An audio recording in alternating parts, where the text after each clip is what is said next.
منو راح يكون أفضل من هذول الاثنين؟ الأول شخص عنده فلوس هواي وبيت كبير وسيارة فخمة وملابس راقية ويريد بعد أكثر. الثاني شخص عنده فلوس شوية وبيت صغير وسيارة على قد حاله وملابس مشترين قبل 5 سنوات وقابل بوضعه. خلينا نجي للأول.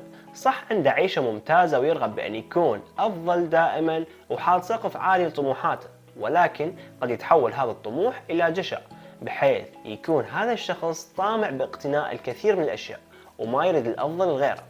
أما الثاني صح قابل بالموجود وبعيشته البسيطة، لكن قناعته الزايدة راح تؤدي به إلى الفشل، لأن ما راح يواكب التطور والأحداث اللي ممكن تخليه يبقى بمكانه للأبد وما يتقدم. لذلك القناعة انك تكون قابل وراضي بما قسم لك الله سبحانه وتعالى من بعد عمل وجهد وتخطيط انت بذلته. اذا اللي نريد نوصله من هذا الفيديو هو انه لازم نعلي سقف طموحنا بس نبتعد عن الجشع ونكون